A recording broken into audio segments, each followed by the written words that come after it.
Welcome back, Stinkers. I just wanted to get on here and speak upon my thoughts of the new animated flick GOAT in this quick review. Is this the Space Jam for the new generation? Well, I'm going to tell you. Now, I am just going to start off and get to the point and say, I thought this movie was quite good. I don't know why I keep underestimating Sony because they have been winning lately. The Emoji Movie happened, and they have since learned their lesson.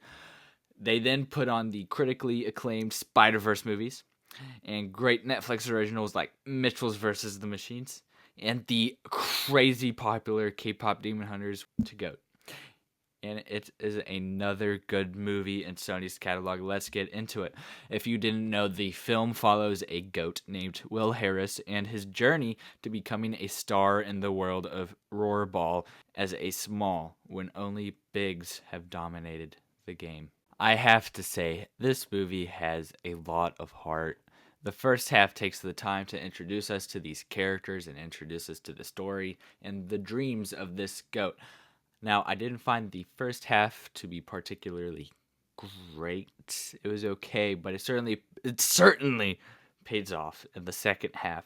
I started to realize this whole time I've built a solid connection to these characters and found myself rooting for them in their personal journeys.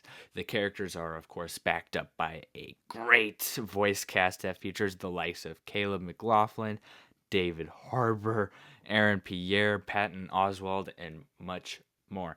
Also, quickly, I wanted to give my props to the animation. Ever since Into the Spider-Verse, Sony has kept a very similar style across all of their films.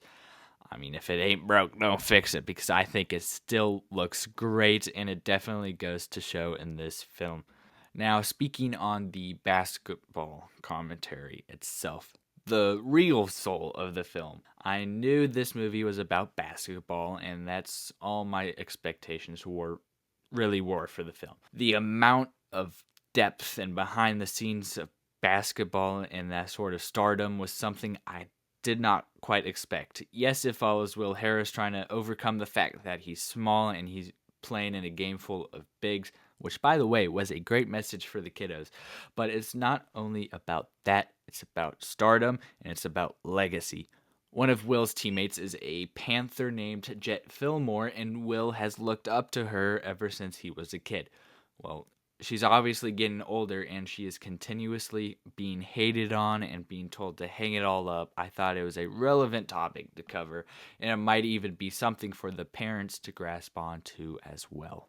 With all that set up in the first half, as I said, it really pays off in the second half. Seeing all of these personal journeys pay off felt fulfilling, and as they intertwined, I left the movie feeling real inspired. I also just wanted to quickly mention the secret MVP of the film. It has to be David Harbour's Rhino. I love the guy. I really enjoyed his character, and I just about love David Harbour in anything he's in.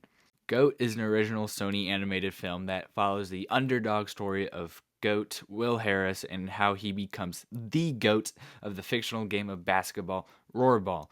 The characters are endearing and just great to watch on screen. Those characters are, of course, backed up by a great voice cast. This movie ends on such an inspirational and fulfilling note. This movie has a great message for kids and even something adults can form an attachment to. So, to answer the question, yes, I think this can be the new Space Jam for today's generation, and that is why I give the film a 7 out of 10, and why I think you should see it in theaters. And that is going to do it for my quick review of the movie GOAT. Thank you for taking time out of your day to watch yet another one of my reviews. Make sure you like and subscribe for more reviews like this, and stay tuned for the Marvel Marathon in the works here at the Big Stinker. So until next time, Stinkers, bye bye.